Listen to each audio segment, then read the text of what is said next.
to. I just haven't yet. Okay, cool. Yeah, I've been trying to figure out if I should run the amp effect into a cabinet, or if I guess, I don't know, like as far as routing a guitar, I don't know. I know because it sounds good, but I know it can just be hard One of to those roll things in the that mix. I am still experimenting with. Cool. Oh, hello everybody. What's up, Sorry. everybody? Hi. Nice to hear y'all chatting. Hello. How's it going? Hey, Jan. Hey, Good. Stella. Good. Excited for class today. Cool. Me too. I've been working on it all morning, and I think it's going to be good. So there's notes now in the notes folder. There's if you want to work from my arrangement of the last project, you can download from the folder as well. There's also this folder of things that could come in handy for you. It's also in our group folder, but I'll post a link here in case you want to download a bunch of like sound effects that are going to illustrate some things that we're talking about today in cheesy form. So we'll see if my sending out the link late means people miss it, but I appreciate y'all planning on it anyway.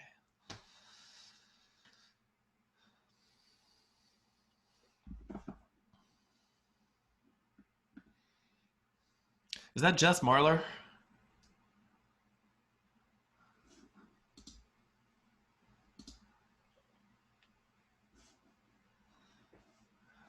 We may never know.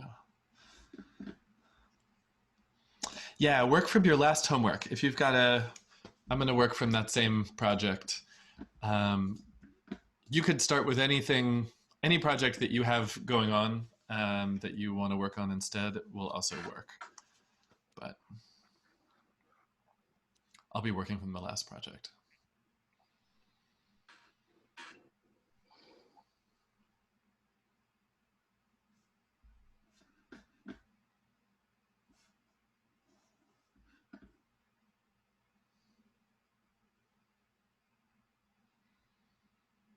I wonder who's the farthest away from New York. Could be Gabriella in Marseille. Anybody further away from New York than Marseille?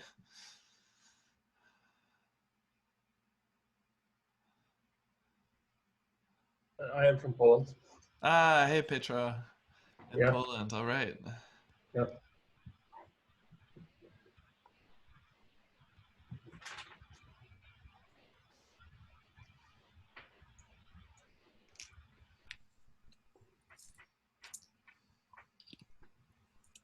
Nice. This is so cool, you guys, that we can all stare at our screens and do this.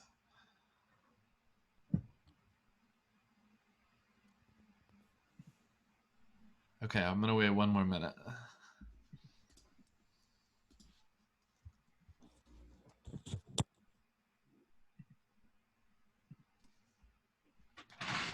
I think about half of you came from Reddit and half of you came from my Facebook world of, there's a lot of like classical musicians and composers on here too.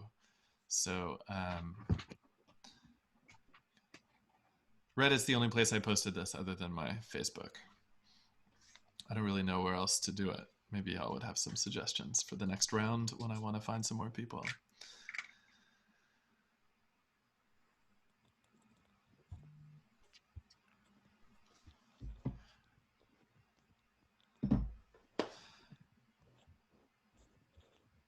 Cool. Well, let's get started.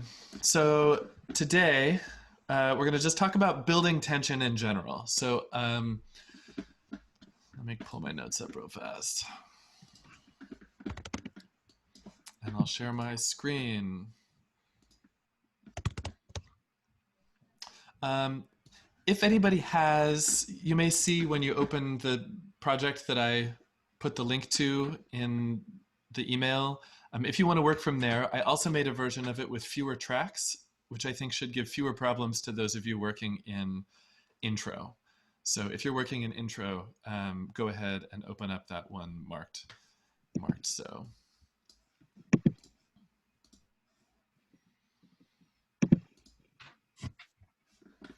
Okay, so we're going to do a build up in our track now, and that's a section that builds tension, but this applies generally to any way that we want to give our music direction. And I think our music pretty much always wants to have direction, even if it's subtle, even if it's just on a small phrase level. Music is boring when it doesn't have direction. So we're going to make like a really, really massive build up today using all the tricks and, well, some of the tricks. It's a pretty open terrain. You can invent your own ways to do this, but we're going to do it in a really like dramatic, melodramatic and cheesy way just to show the general principles like super, super, super clearly. But I encourage you to keep an abstract mind about this and think about how you can scale these ideas down to small phrases, to more subtle things in general. Let's start here. The first thing that we're going to do is just prepare some space here for the build-up. So I want a lot more time to build up than just these 8 bars.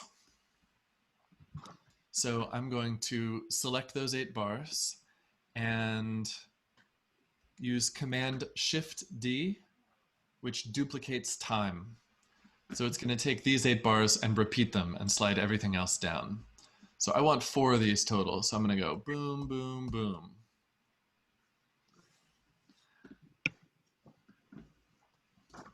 So another way you could do this is start with your arrival point and work backwards, cutting out space. You probably want 16 or 32 bars. I'm going to give you all a moment to prep this. So go ahead and insert some more space in your project leading up to your climax.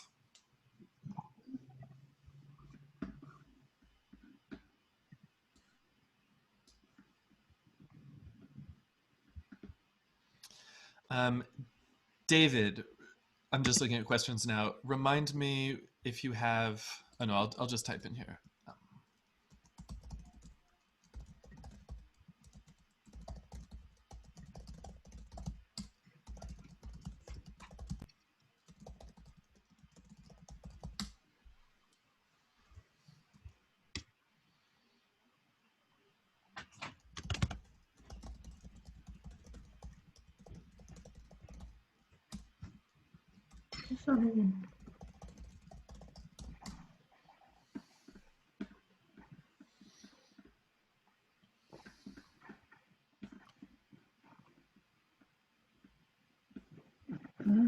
Cool.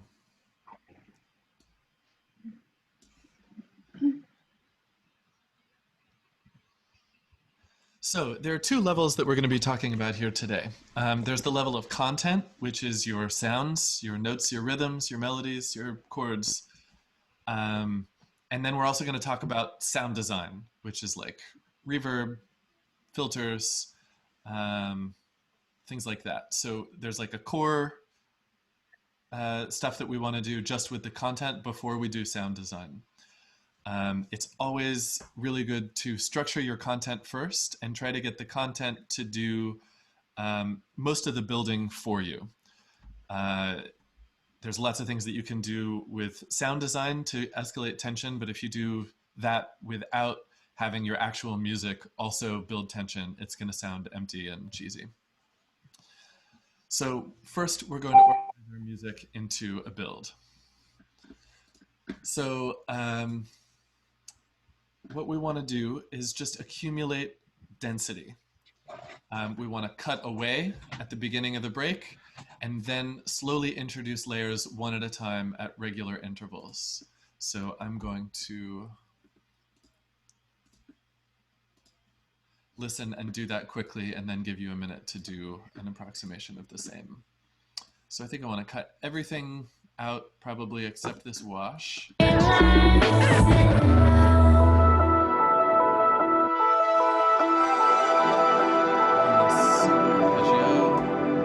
So that then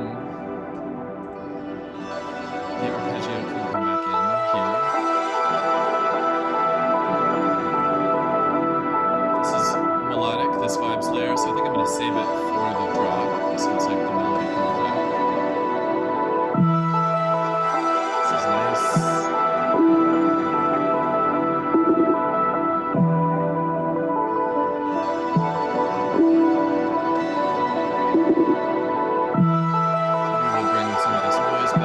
We just want to have something change each 4 or 8 bars. Oh, no, that's the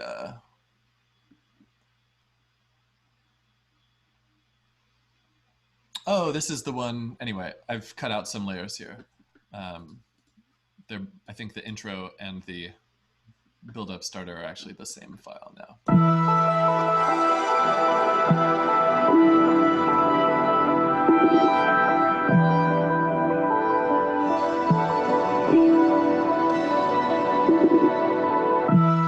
Cool. What other layers could I bring in sooner? I could take these plucks.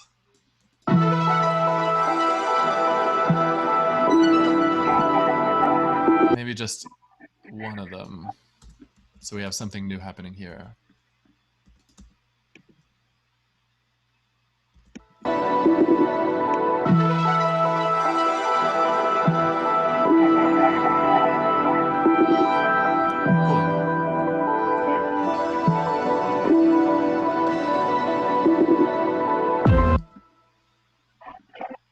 Maybe bring these back in also.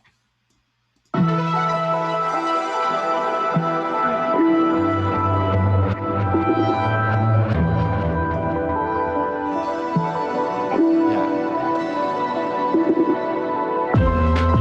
Cool. So doing something like that, spend a minute organizing your material here into a series of escalating like terrace levels so that something new comes in every 8 bars.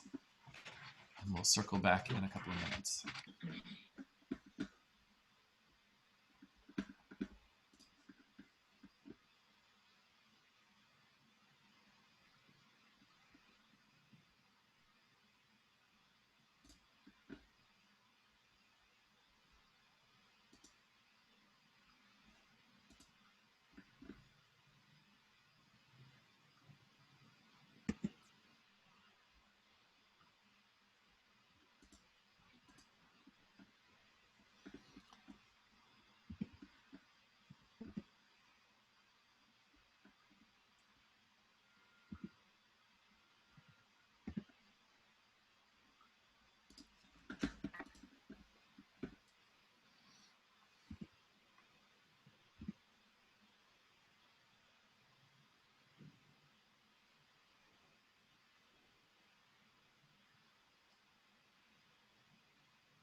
Maybe I should do.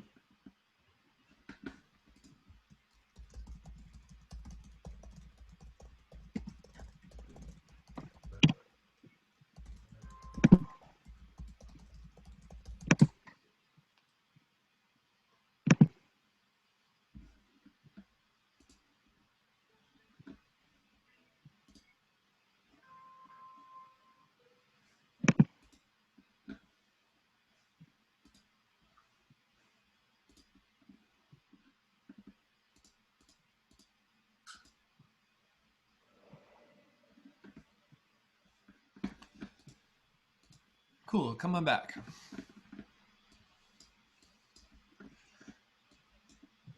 So the big idea is that we are going to break down thinking about music into a bunch of different dimensions of music and think about how we can do escalation of tension in each of those.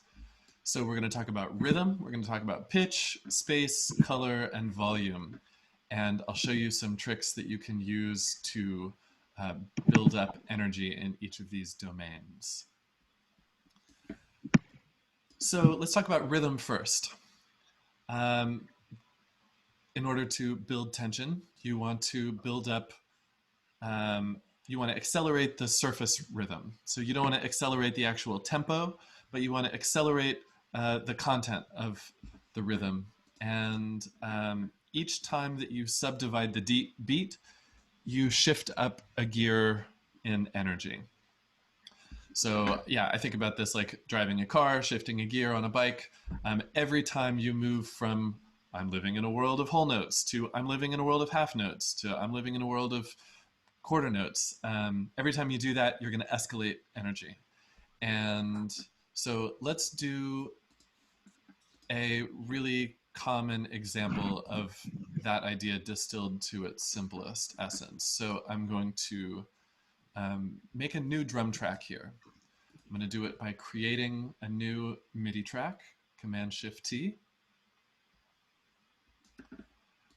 I'm going to drag a drum rack on it. And then I'm going to pick just two sounds here. I'm going to pick a hi-hat.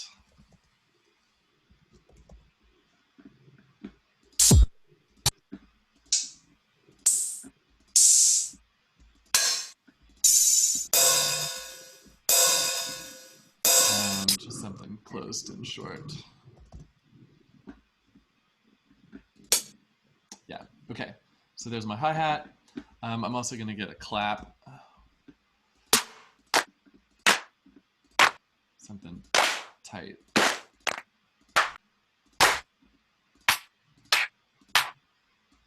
Great.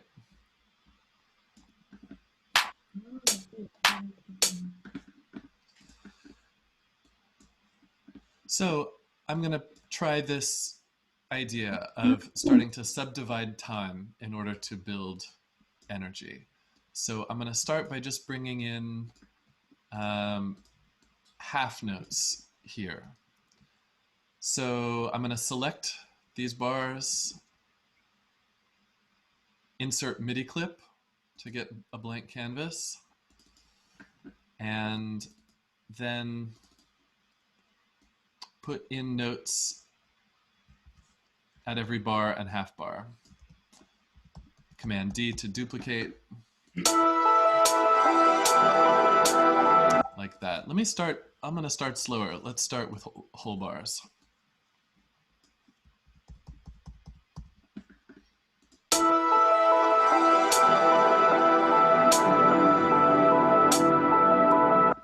And I'm just going to keep going and show the whole idea and then give you a chance to practice. So then I want to cut it in half. I'm going to do that easily by copying the region, getting here, doing Command A to select all. And then I'm just going to hold down my Option key as I drag to make a copy of every note onto the half beat, half bar.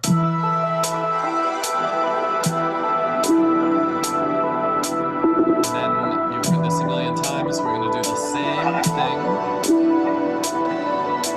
to quarter notes.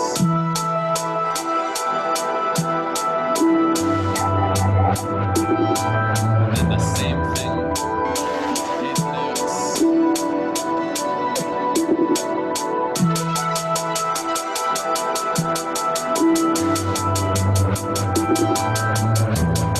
And then you could double again.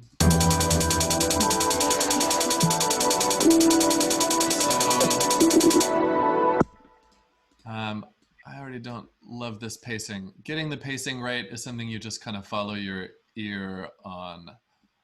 You definitely want it to ratchet up at significant moments, but I might fuss with this a little bit while you guys work. But yeah, so why don't you take a minute, make yourself a drum rack. You can either grab something from drums already that's a fully made drum rack, or just grab a couple of samples the way that I did, and then start writing yourself an accelerating rhythm like this.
Cool. So I'm going to rush you a little bit. It probably takes a little more time to get the pacing feeling right. You can listen to examples in dance music if you want to hear how they do it.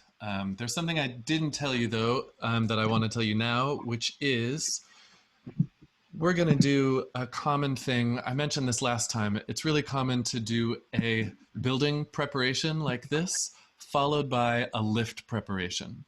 So we're going to use this whole last bar as a lift. So I'm going to cut everything out here. And we're actually leading to the bar before our drop. This gives us a little bit of empty space in our ears to just to let the ears clear out so the drop really feels very fresh. It is not cluttered by the buildup. Okay, let's see if I've got something that feels right.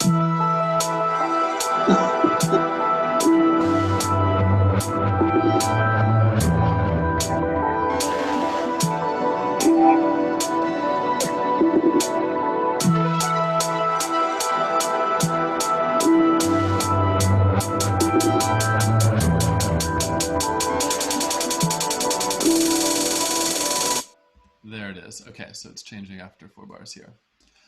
Okay, we could also take our idea of escalating density at the same time here. So I'm going to take all of these, starting somewhere, starting here, and I'm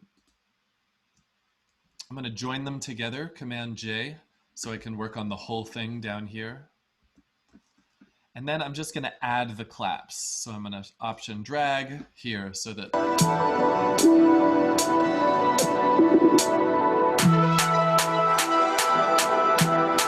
we get another level of escalation just in the sounds that we have going on. Cool. I like to call this cliched kind of acceleration the Zeno's paradox buildup, because it's like that ancient Greek paradox about how you shoot an arrow and it always has to get halfway to that point. Before then, it has to get halfway to that point over and over again. And so how could it ever hit the target? It's the same thing if you're building up one of these going forward. It's like, I'm trying to get to my deadline, but each time I cut it in half, I have to do more and more, and then I have to cut it in half again and cut it in half again. So you've, of course, heard this a lot. You don't have to do it just like this, and you don't have to do it in drums either. Really, any time that you add a subdivision, it's going to add that kind of escalation and energy. So I'm going to just do a quick thing with like a shaker.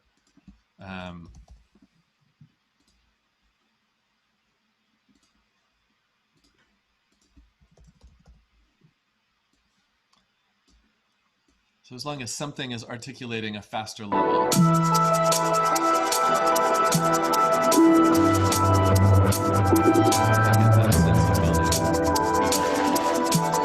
And there's also a level of rhythmic acceleration that's not the surface rhythm, it's not the rhythms of the instruments themselves, but it's the rhythm of the cycling of the loops. So I'm going to do the same idea, take a long thing and cut it in half and go twice as fast, but I'm going to do it with a loop. So here's this Mellow Bells loop. I'll isolate it.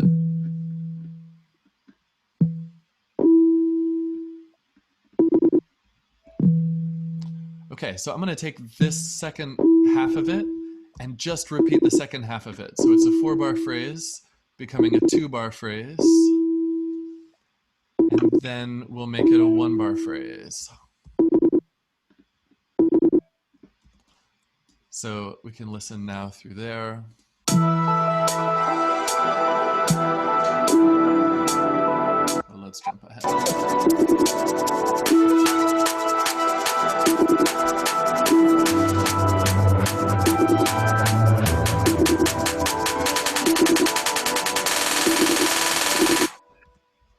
Like that. So just tighten your cycles and it'll build tension in a deeper way. So go ahead and take a few minutes and try out a couple of these things. Let me know if you need help, and then we'll talk about pitch.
Okay, y'all ready to talk about pitch? Let's do it. I know that probably wasn't enough time, but we'll keep going and you can circle back with questions or review the video later. Okay, so pitch. Best way to add tension and build energy with pitch is for pitch to go up. So you can do this either in your melodic content by just having a melody that rises. You could have a melody that repeats. Let's see, you could put one melody on several different synthesizers that are higher and higher octaves so that you're like adding high frequency to it. Or you can do a pitch bend up. So I'm going to show you the pitch bend up trick because it's going to teach you something that we haven't covered as a whole group yet, which is envelopes. Sorry about the small screen. Forgot about you guys. Okay, so I think that this wash background layer is going to sound cool if we pitch shift it up over the course of these last two phrases. I see that there are two different regions. Oh, I can extend it out and get a whole one. That's good. Okay, so envelopes are automation on the clip level. We saw in our effects class automation on the track level, which is here by hitting A. But the same thing is available on the clip level, which is useful if you're working in session view or if you want to do pitch bends, because pitch bends only exist in clip view envelopes. So we're going to open up this wash, and then I'm going to show the envelopes, and that is this little button down here, bottom left. It's two dots connected by a line.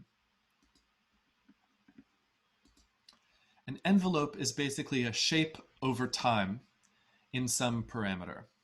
It works just the same as automation.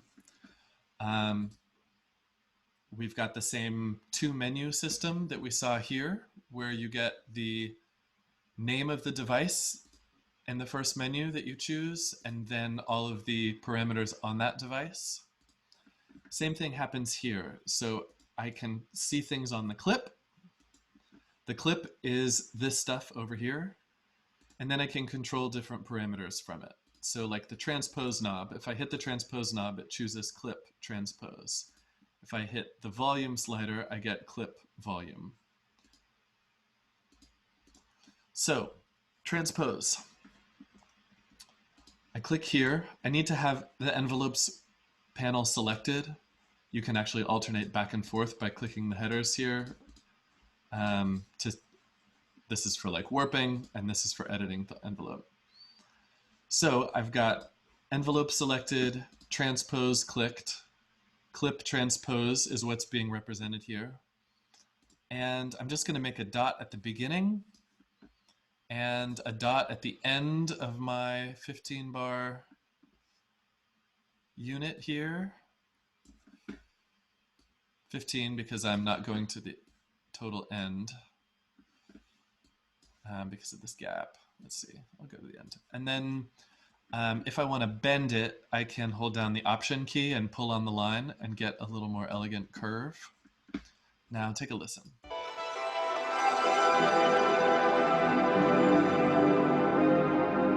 So we hear it bumping up step by step, not smoothly. This is because I have Beats stretch mode on. If you put it on complex, we'll get a smoother bend.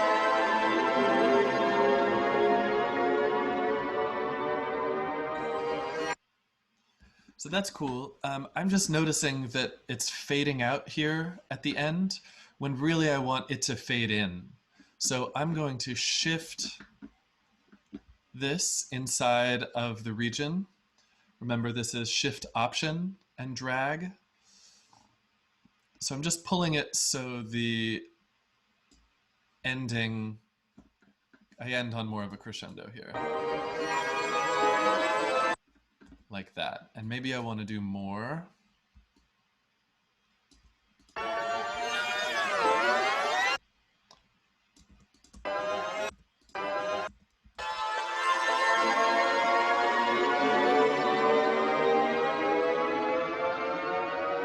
The Windows equivalent of option is Alt.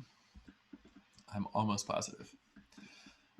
And then maybe I also want to add volume at the end here because it is feeling a little weak. So I'm going to click the volume slider and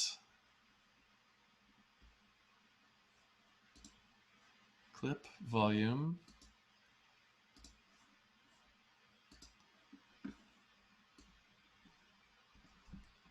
Why is it 100%?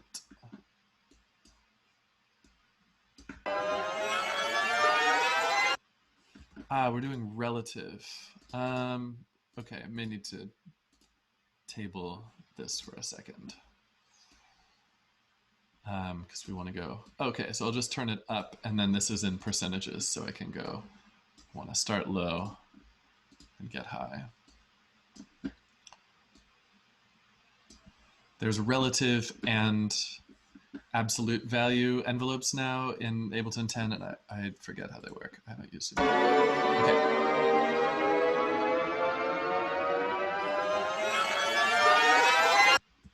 Okay, so I could shape this for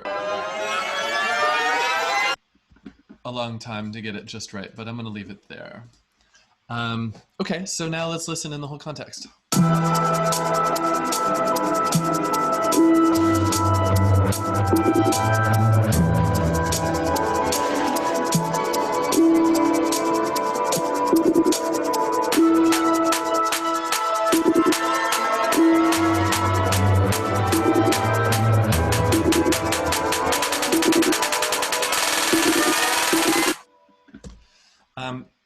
You get the curve by holding down Option or Alt on a Windows machine and then dragging on the line itself.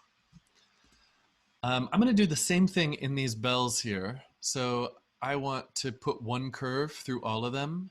So I'm going to need to glue these audio regions together. And you do that with Consolidate, Command J. So I'm about to show the same thing that I showed just now to Utah Wash onto the mellow bells. So if you caught it the first time, go ahead and jump away and work on your own and do a pitch bend. If you want to see it again, I'll show it here with this track. So again, I open up envelopes on it with this little button down here. And then I click the transpose button. And I see that transpose gets selected here. And then I will do a dot at the beginning to anchor the beginning at 0 semitones transposed, and then bend up by the end.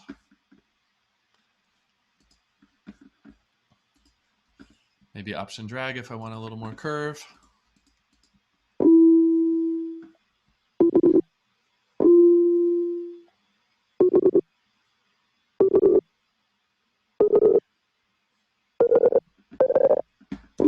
Something like that. Go ahead and work on this, everybody, and let me know if you have questions, and we'll come back in a couple minutes.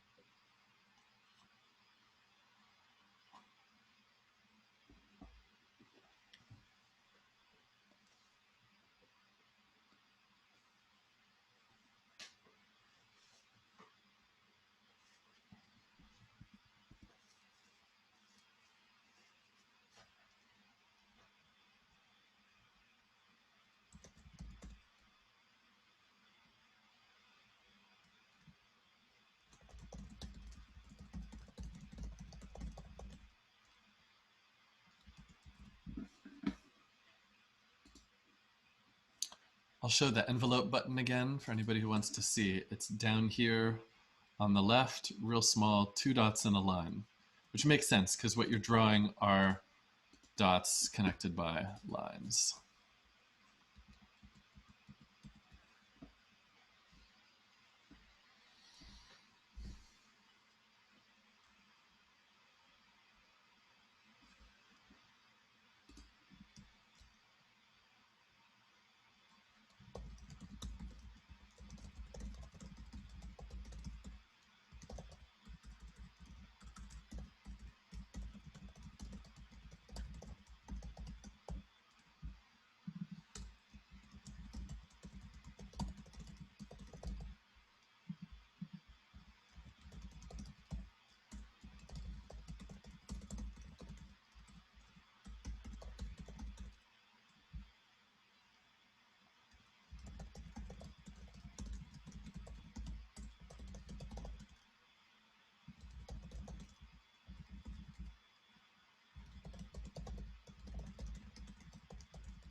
Okay, let's come on back. I want to make sure there's time for everything. There's a really common thing called a riser. So you probably have a couple of risers in your library already somewhere if you just search for riser. And these are pre-made kind of cheesy things that do this for you. And you can just drop in whatever it is. There's 2 kinds often, a pitch riser that does pitch like this, and then a white noise riser you've heard subliminally in a million pop songs. Some kind of escalating noise thing. So you can go collecting. I just went and found this. There's free stuff at Cymatics, which are like lots and lots of super basic genre specific kind of pre-made tricks like this that you can download for free. I got these from the EDM starter kit.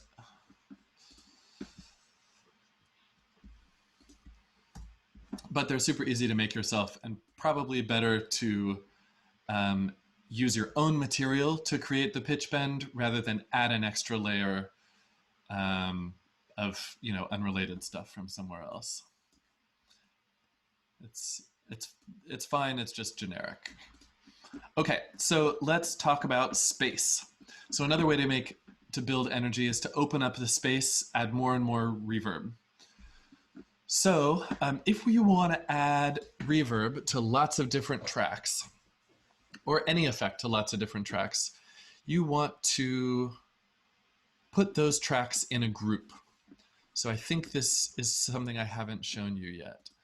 I'm just going to put everything in a group right now and then see if that's what we want. But you can make a group by selecting the top track that you want to be in the group, and then shift selecting the bottom track, and it'll select everything in between. And then under the edit menu is group tracks, Command G. So I do this, and I get all of these in a group that I can open and close. And on the group track, I can add an effect that all of the other tracks will go through. Actually, this kind of rings a bell. Maybe I have talked about this.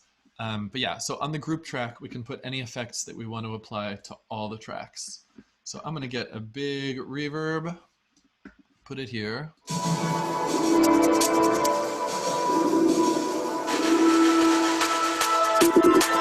I probably don't want it on the drums because it really washes out the drums. So I'm going to pull the drum rack out.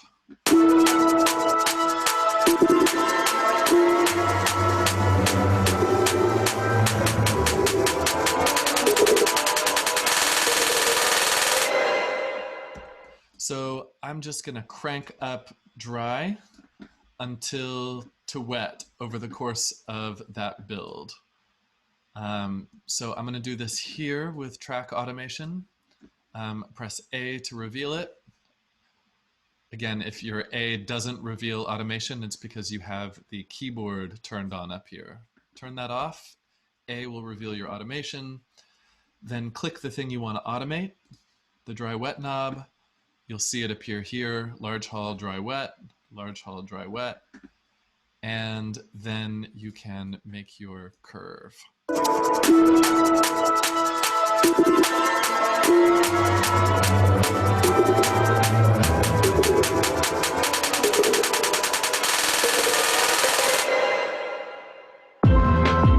you want to be sure to pull it down again so that your arrival is dry.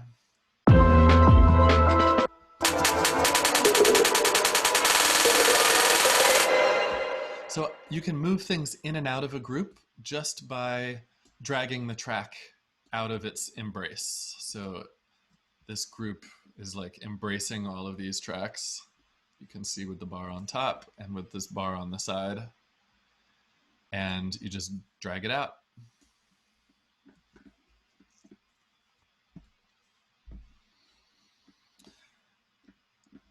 Go ahead and do this now. We have a couple of minutes, so I'll circle back in like 2.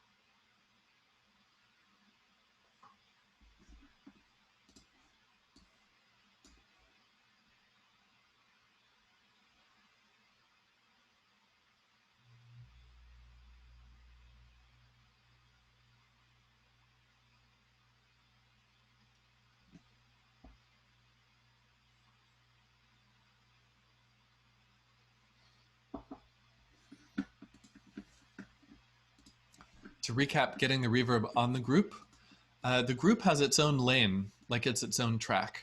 And so you can just drag and drop onto anywhere in that row and it'll add it.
Okay, come on back and let's generalize on this idea of using automation to reinforce the curves that we're making with our music, the escalation.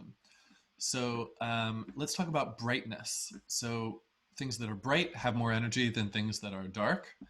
And we can use our auto filter to change the amount of brightness and darkness. So take a listen, cutting all the highs, makes it darker. Sweeping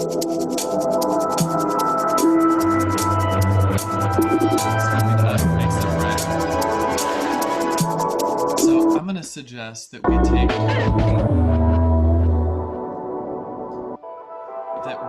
cut down and have this all be kind of dark, and then start opening it up here at the end. So I think this is a good level for the dark version, so I'm going to solidify that here. Oh no, I'm on track volume here on the right, but I want the group filter frequency, auto filter frequency. Cool, so I'm going to anchor that here.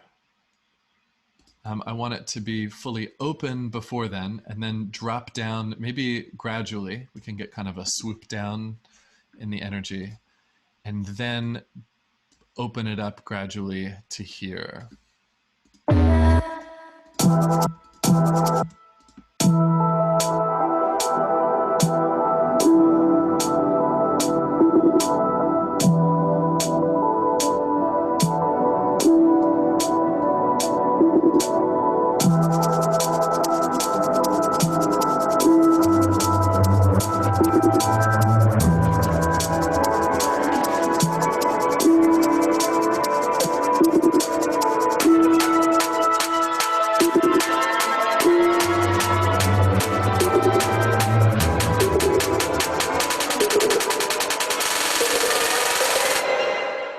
So that's subtle in this case, can be really extreme.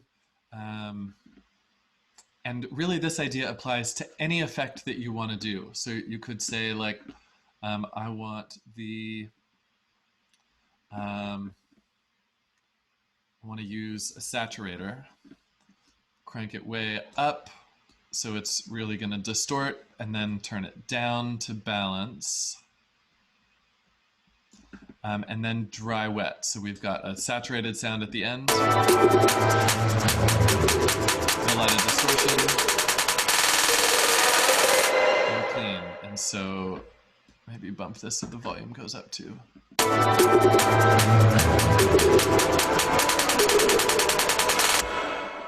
So you could do something like that with distortion. Really, the sky's the limit. Any automation that you want to do, figure out what setting has more energy, and then automate to that here.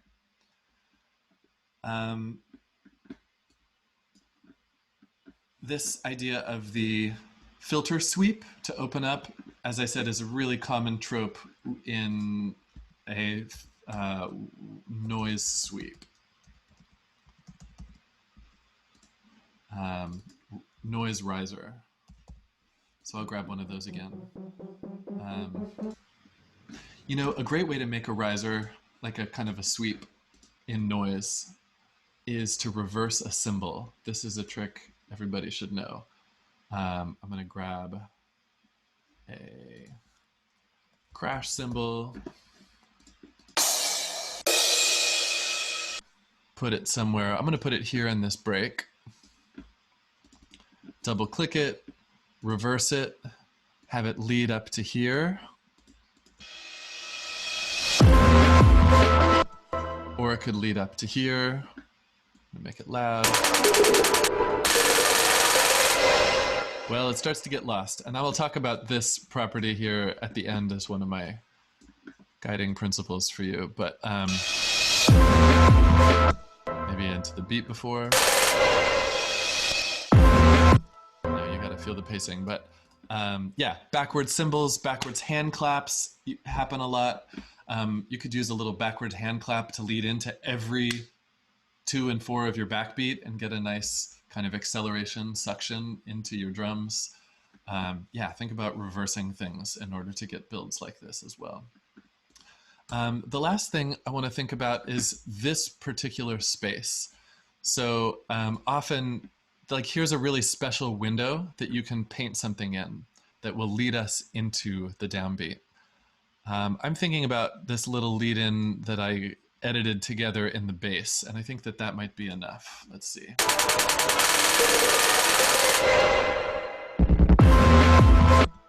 And then I want to have the full... I'm not really liking how that saturator is sounding in this case, so I'm gonna take it off. And the reverb automation, I want to drop here so that bass leads right in. Yeah. So here are my parting thoughts for you guys. First, think about proportion. So if you're gonna have a really big arrival, a really big preparation makes sense. If you have a small arrival and a big preparation, it's gonna sound ridiculous. If you have a big arrival and a kind of weak preparation, it's gonna feel unfulfilling. So the art here is crafting a build that is proportional to the drop in a way that is satisfying and feels right. So this takes a lot of crafting of how all of these elements work together to build up tension over time. So that's proportion. Also think about diminishing returns. The more things that are going on in what we're hearing, the less any of them matter. Like when I added that symbol, reverse symbol in here, it didn't have much effect because there was already so much else going on building in that way. So you get diminishing returns. The more things you add, you can get a sense that it's actually getting weaker and weaker. So as with music in general, if there's only two things that you're hearing, those two things matter a lot, and any small changes are actually really big changes. If you have 50 things going on, it's really hard to make big changes because the significance of any particular event is smaller. So find your own balance between doing less to have more power for each element and doing more. Find a balance for yourself there. And then another caution, which is just that every genre has really different conventions for how to build tension and release. What we've done here is a kind of, I mean, to me, this is very cheesy. This is just way too much. The risers, the acceleration, everything like does not work with my aesthetic, but it is a kind of easy example of lots of the techniques. So this is a place where you have a lot of freedom to make your own version of things. Can you build with only rhythm and not with anything else? There's a certain kind of magic that comes from music that can build energy, for example, with rhythm, detail, and change, and not build energy with volume. If you can keep something quiet and build tension with it, there's a special kind of magic and energy there. So think about not cranking up all of these parameters every time you want to do a build.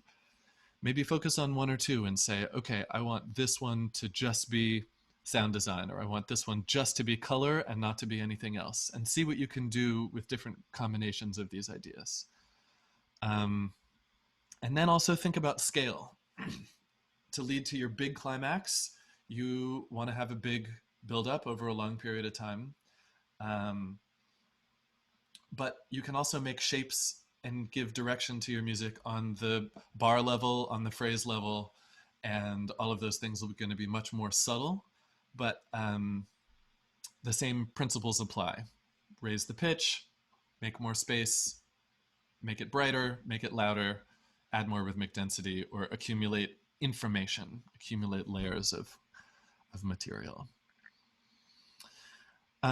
Cool, so I'm gonna stick around and we can chat and answer questions. Homework this week is just creating a build in your project, or you can use my project.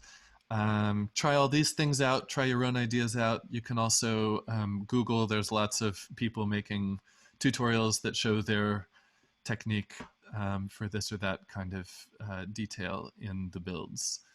So I'm looking forward to hearing those. Sorry I haven't had a chance to listen to everything that y'all have posted already from the last projects. I'm catching up. But yeah, thanks a bunch. Stick around if you want to chat and have more questions. Otherwise, oh, one more thing. I'm going to not have class this Saturday.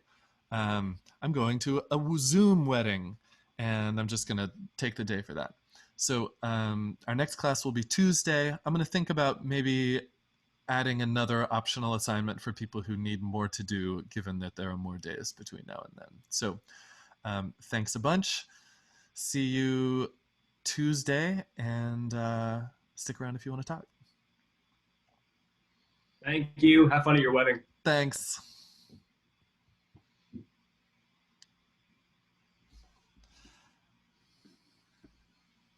So I can start answering some of these questions. Brendan, do all the tracks retain their original effects that were on them prior to being grouped? Yes. Routing works like this. You've got the content on the track. It flows into the effects chain on the track. It flows left to right through all of the effects here. And then it goes out of that track. And that's this here, or here. Audio 2 goes to now 6 group. So that's this. So the audio has flown through the track effects and then through the group effects. And then it goes through the group mixer, audio to master, and everything combines on the master layer. Okay, cool. Thank you. I really appreciate it. So you were saying the difference between the send part and the, I guess grouping in ascend is that when you do ascend, you say it creates a duplicate of. Yeah, I can show you real fast. So like we've got our drums here. This will just be really easy to hear. I've got this. I can send to my reverb, and it sends 100% of the volume of this to the reverb, right? If, however, I put this reverb on the track, okay, just to be clear, the reverb on my return track is set to 100% wet. If I take this and drop it directly on the track, I'll take off the send to the return reverb. This is what I get. Reverb, I am only hearing the reverb and not any of the dry sound. Okay, perfect. That makes right now, if it's set on the send, I get both the dry sound through here, coming out the mixer, and then a copy of it is sent over here. Does that make sense? Yeah, it makes a lot of sense. Thank you. So is there one that's better than the other, or it just depends on the situation? It depends on the situation. So there are some things that you use to make space, like a reverb and a delay. Maybe you have a couple of reverbs, a couple of delays. You really want lots of your instruments to share one reverb so that the space illusion that you're creating for the piece is like simple and consistent to the ear. You can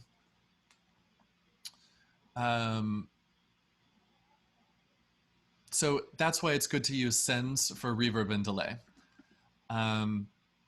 If you're going to have like a little bit of all of your sounds going into the same room, we'll make a more realistic picture.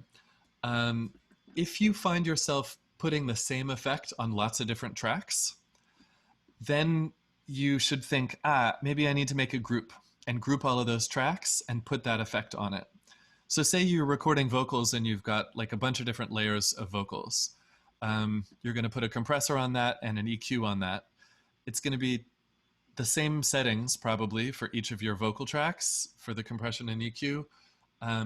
Don't make copies on each of the tracks. It's going to be expensive for your CPU. And also if you want to tweak the settings, then you have to copy those effects onto every track. And it's just a pain in the butt. Put them through a group, put in one effect on the group, and it'll be cleaner and use less of your CPU. Cool. Thank you so much. Yeah. Cool. So Rick, how's it going, man? I'm so glad you're taking these classes. Um, how much of these techniques do I use composing for contemporary music versus making popular music? I mean, really, Yeah, I just like I. Sorry, go ahead. Go ahead. I mean, it's all the same. These are really just fundamental stuff about how energy happens in music, I think.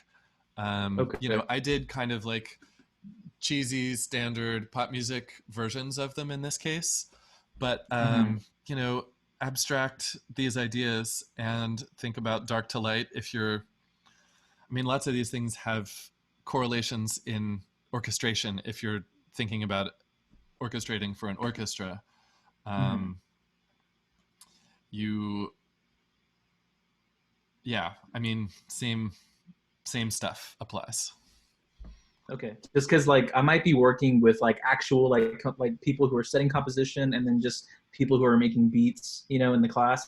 And so I wanna find assignments that can help, you know, like I guess all those people. And I just was wondering like how much, because like in Ableton you can record music with it. I get that, but then you can also have like all these crazy effects and like, you know, tons of samples and stuff. So I'm just wondering like how often do you use all these extra features when you're just composing, you know, for like clarinet or something, or like clarinet and like electronics or something? Well, obviously you can't do all of this stuff when you're just writing for a clarinet. You can't like change the reverb on it. But you know, with the materials that you have, how can you increase density of information? How can you tighten cycles of repetition? How can you use pitch to build? I think a really cool assignment for your students would be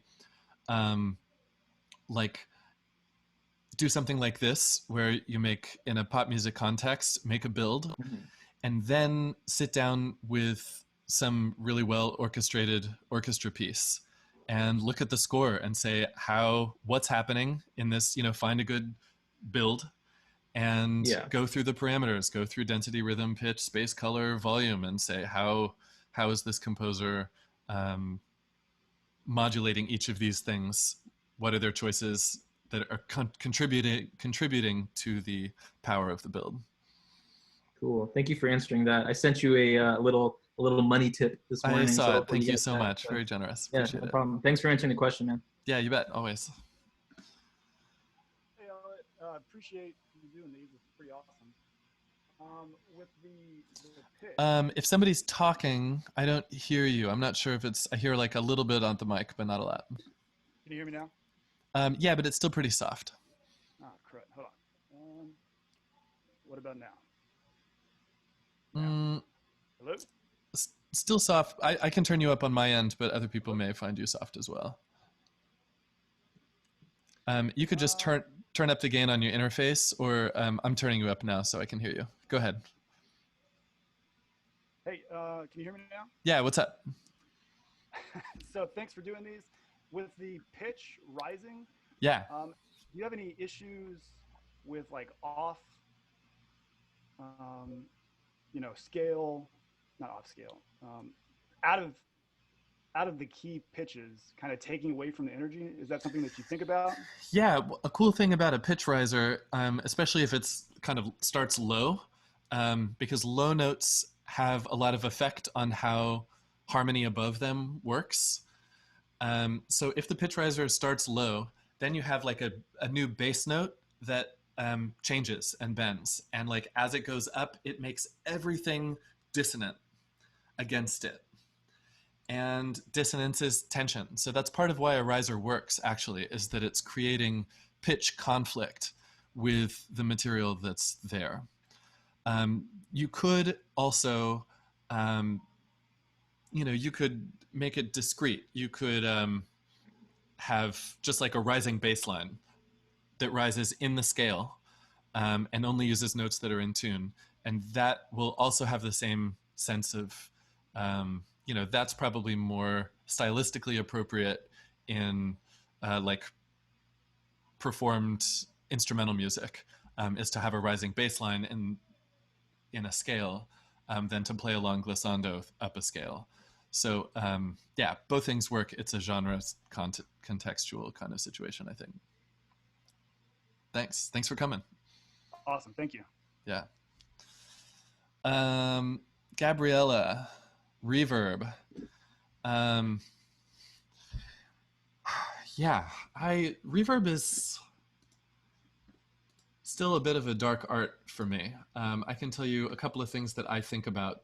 People can go very deep in this. It's a kind of ear training on its own, to learn how to hear it, because so often in recordings we hear it's subliminal. It's supposed to be. We're not supposed to notice it. But the key features that you're going to have on any reverb are dry wet, so how loud is the reverberance, your decay time, how big the space is, basically how long the tail is. You're often going to have a way to filter it, so it can be more boomy or less boomy, more bright or less bright.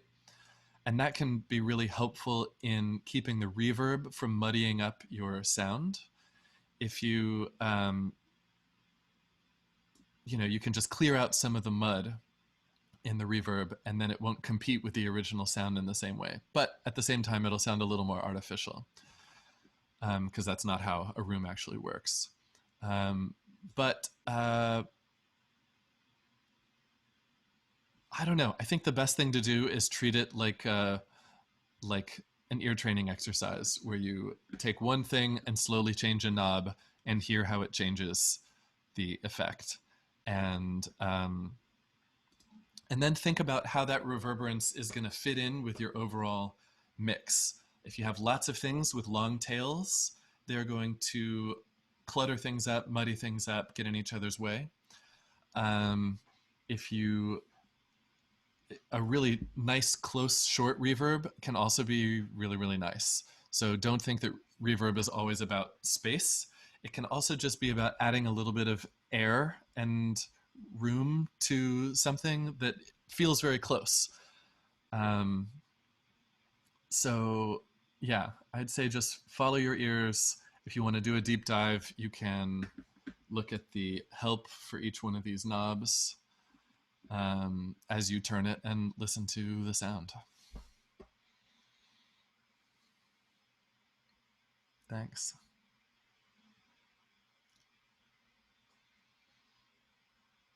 Cool. Any other questions? All right. I will see you guys later. See you Tuesday.